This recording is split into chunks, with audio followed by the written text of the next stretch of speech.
Haleluya, Shalom, salam anugerah Tuhan. Renungan firman Tuhan pada hari ini tanggal 31 Mei.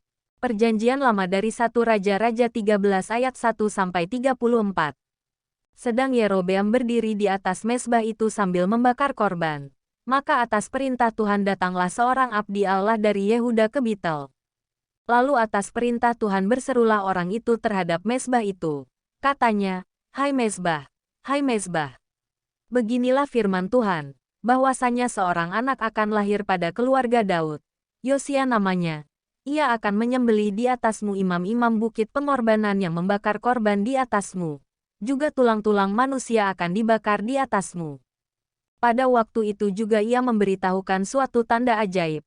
Katanya, inilah tanda ajaib, bahwa Tuhan telah berfirman, bahwasanya mezbah itu akan pecah, sehingga tercurah abu yang di atasnya. Demi Raja Yerobeam mendengar perkataan abdi Allah yang diserukannya terhadap mezbah di Betel itu. Ia mengulurkan tangannya dari atas mezbah dan berkata, tangkaplah dia.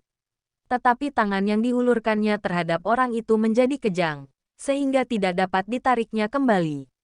Mezbah itu pun pecahlah, sehingga abu yang di atasnya tercurah, sesuai dengan tanda ajaib yang diberitahukan abdi Allah itu atas perintah Tuhan. Lalu berbicaralah raja dan berkata kepada abdi Allah itu, mohonkanlah belas kasihan Tuhan, Allahmu, dan berdoalah untukku, supaya tanganku dapat kembali. Dan abdi Allah itu memohonkan belas kasihan Tuhan, maka tangan raja itu dapat kembali dan menjadi seperti semula. Kemudian berbicaralah raja kepada abdi Allah itu, marilah bersama-sama dengan aku ke rumah, segarkan badanmu. Sesudah itu aku hendak memberikan suatu hadiah kepadamu. Tetapi abdi Allah itu berkata kepada raja, sekalipun setengah dari istanamu kau berikan kepadaku, aku tidak mau singgah kepadamu. Juga aku tidak mau makan roti atau minum air di tempat ini. Sebab beginilah diperintahkan kepadaku atas firman Tuhan, jangan makan roti atau minum air dan jangan kembali melalui jalan yang telah kau tempuh itu. Lalu pergilah ia melalui jalan lain dan tidak kembali melalui jalan yang telah diambilnya untuk datang ke Betel. Di Betel diam seorang nabi tua. Anak-anaknya datang menceritakan kepadanya segala perbuatan yang dilakukan abdi Allah pada hari itu di Betel. Mereka menceritakan juga kepada ayah mereka perkataan yang dikatakannya kepada raja. Kemudian ayah mereka bertanya, dari jalan manakah ia pergi? Lalu anak-anaknya menunjukkan kepadanya jalan yang diambil abdi Allah yang datang dari Yehuda itu. Ia berkata kepada anak-anaknya, pelanai keledai bagiku. Mereka memelanai keledai baginya. Lalu ia menunggangnya, dan pergi mengikuti abdi Allah itu dan mendapatinya duduk di bawah sebuah pohon besar. Ia bertanya kepadanya, engkaukah abdi Allah yang telah datang dari Yehuda? Jawabnya, ya, akulah itu. Katanya kepadanya, marilah bersama-sama aku ke rumah untuk makan roti. Tetapi jawabnya, aku tidak dapat kembali bersama-sama engkau dan singgah kepadamu. Aku tidak dapat makan roti atau minum air bersama-sama engkau di tempat ini. Sebab telah diperintahkan kepadaku atas firman Tuhan, jangan makan roti atau minum air di sana. Jangan berjalan pulang melalui jalan yang telah kau ambil itu. Lalu jawabnya kepadanya, aku pun seorang nabi juga seperti engkau. Dan atas perintah Tuhan seorang malaikat telah berkata kepadaku, bahwa dia pulang bersama-sama engkau ke rumahmu, supaya ia makan roti dan minum air. Tetapi ia berbohong kepadanya. Kemudian orang itu kembali bersama-sama dia, lalu makan roti dan minum air di rumahnya. Sedang mereka duduk menghadapi meja, datanglah firman Tuhan kepada nabi yang telah membawa dia pulang. Ia berseru kepada abdi Allah yang telah datang dari Yehuda, beginilah firman Tuhan, karena engkau telah memberontak terhadap titah Tuhan dan tidak berpegang pada segala perintah yang diperintahkan kepadamu oleh Tuhan, Allahmu. Tetapi kembali dan makan roti dan minum air di tempat ini walaupun ia telah berfirman kepadamu, jangan makan roti atau minum air, maka mayatmu tidak akan masuk ke dalam kubur nenek moyangmu. Setelah orang itu makan roti dan minum air, dipelanailah keledai baginya. Orang itu pergi. Tetapi di tengah jalan ia diserang seekor singa dan mati diterkam. Mayatnya tercampak di jalan dan keledai itu berdiri di sampingnya. Singa itu pun berdiri di samping mayat itu. Orang-orang yang lewat melihat mayat itu tercampak di jalan dan singa berdiri di sampingnya. Dan mereka menceritakannya di kota tempat kediaman nabi tua itu. Ketika hal itu kedengaran kepada nabi yang telah membujuk dia berbalik kembali, ia berkata, "Dialah abdi Allah yang telah memberontak terhadap titah Tuhan. Tuhan menyerahkan dia kepada singa, yang mencabik dan membunuhnya sesuai dengan firman Tuhan yang diucapkannya kepadanya." Lalu berbicaralah ia kepada anak-anaknya, "Pelanailah keledai bagiku." Dan mereka memelanainya. Kemudian ia pergi dan menemukan mayat orang itu tercampak di jalan, sedang keledai dan singa berdiri di sampingnya. Singa itu tidak memakan mayat itu dan tidak mencabik keledai itu. Nabi tua itu mengangkat mayat abdi Allah itu, menaruhnya ke atas keledai dan membawanya kembali ke kotanya sendiri untuk diratapi dan dikuburkan. Mayat orang itu dikuburkannya di dalam kuburnya sendiri. Maka diratapilah dia, "Wahai saudaraku." Setelah ia menguburkannya, ia berkata kepada anak-anaknya, "Kalau aku mati, kuburkanlah aku dalam kubur ini bersama dengan abdi Allah itu, dan taruhlah tulang-tulangku di sisi tulang-tulangnya." Sebab perkataan yang atas perintah Tuhan telah diserukannya terhadap mezbah yang di Betel itu dan terhadap segala kuil di bukit-bukit pengorbanan yang di kota-kota Samaria akan betul-betul terjadi.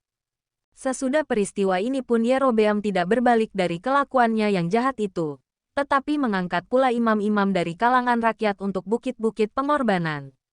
Siapa yang mau saja, ditahbiskannya menjadi imam untuk bukit-bukit pengorbanan. Dan tindakan itu menjadi dosa bagi keluarga Yerobeam, sehingga mereka dilenyapkan dan dipunahkan dari muka bumi.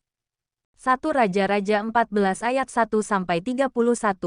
Pada waktu itu Abia, anak Yerobeam, jatuh sakit. Lalu Yerobeam berkata kepada istrinya, "Berkemaslah, menyamarlah, supaya jangan diketahui orang, bahwa engkau istri Yerobeam, dan pergilah ke Silo. Bukankah di sana tinggal Nabi Ahia? Dialah yang telah mengatakan tentang aku, bahwa aku akan menjadi raja atas bangsa ini. Bawalah 10 roti, kue kismis, dan sebuli-buli air madu, dan pergilah kepadanya. Dia akan memberitahukan kepadamu, apa yang akan terjadi dengan anak ini." Istri Yerobeam berbuat demikian. Ia berkemas, pergi ke Silo dan masuk ke rumah Ahia. Ahia tidak dapat melihat lagi, sebab matanya sudah kabur karena ia sudah tua. Tetapi Tuhan telah berfirman kepada Ahia, bahwasanya istri Yerobeam datang untuk menanyakan kepadamu perihal anaknya, sebab anak itu sedang sakit. Begini-begini harus kau katakan kepadanya. Ketika perempuan itu masuk, berbuatlah ia seolah-olah ia orang lain. Tetapi segera sesudah Ahia mendengar bunyi langkah perempuan itu, sementara melangkah masuk pintu, berkatalah ia, "Masuklah, hai istri Yerobeam. Mengapakah engkau berbuat seolah-olah engkau orang lain? Aku disuruh menyampaikan pesan yang keras kepadamu. Pergilah, katakan kepada Yerobeam, beginilah firman Tuhan, Allah Israel. Aku telah meninggikan engkau dari tengah-tengah bangsa itu, dan mengangkat engkau menjadi raja atas umatku Israel. Aku telah mengoyakkan kerajaan dari keluarga Daud dan memberikannya kepadamu. Tetapi engkau tidak seperti hamba-Ku Daud yang tetap mentaati segala perintahku dan mengikuti aku dengan segenap hatinya dan hanya melakukan apa yang benar di mataku.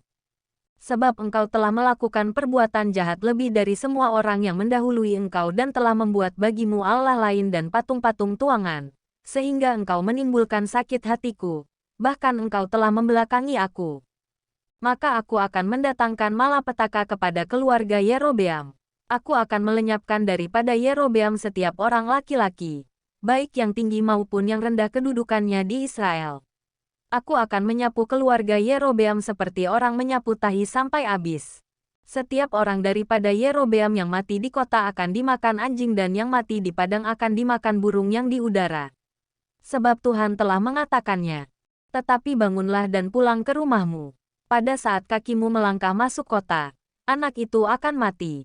Seluruh Israel akan meratapi dia dan menguburkan dia, sebab hanya dialah daripada keluarga Yerobeam yang akan mendapat kubur.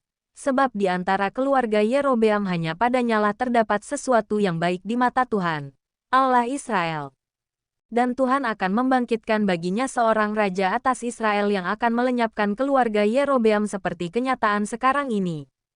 Kemudian Tuhan akan menghajar orang Israel, sehingga tergoyah-goyah seperti gelagah di air dan ia akan menyentakkan mereka daripada tanah yang baik ini yang telah diberikannya kepada nenek moyang mereka. Ia akan menyerahkan mereka ke seberang sungai Efrat sana, oleh karena mereka telah membuat tiang-tiang berhala mereka dan dengan demikian menyakiti hati Tuhan. Ia akan lepas tangan terhadap orang Israel oleh karena dosa-dosa yang telah dilakukan Yerobeam dan yang mengakibatkan orang Israel berdosa pula. Sesudah itu bangkitlah istri Yerobeam dan pergi. Lalu sampailah ia ke Tirza.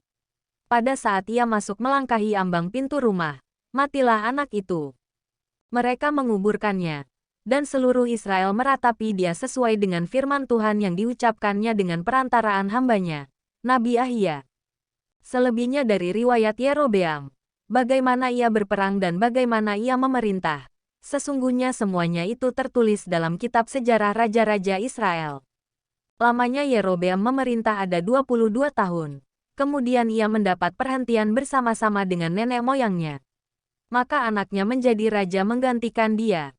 Adapun Rehabim, anak Salomo, ia memerintah di Yehuda.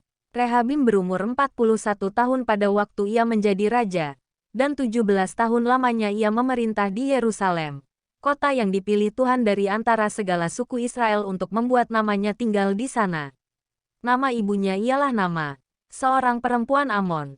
Tetapi orang Yehuda melakukan apa yang jahat di mata Tuhan dan mereka menimbulkan cemburunya dengan dosa yang diperbuat mereka, lebih daripada segala yang dilakukan nenek moyang mereka. Sebab mereka pun juga mendirikan tempat-tempat pengorbanan dan tugu-tugu berhala dan tiang-tiang berhala di atas setiap bukit yang tinggi dan di bawah setiap pohon yang rimbun. Bahkan ada pelacuran bakti di negeri itu. Mereka berlaku sesuai dengan segala perbuatan keji bangsa-bangsa yang telah dihalau Tuhan dari orang Israel. Tetapi pada tahun kelima zaman Raja Rehabim, majulah Sisak, Raja Mesir, menyerang Yerusalem. Ia merampas barang-barang perbendaharaan rumah Tuhan dan barang-barang perbendaharaan rumah raja, semuanya dirampasnya. Ia merampas juga segala perisai emas yang dibuat Salomo.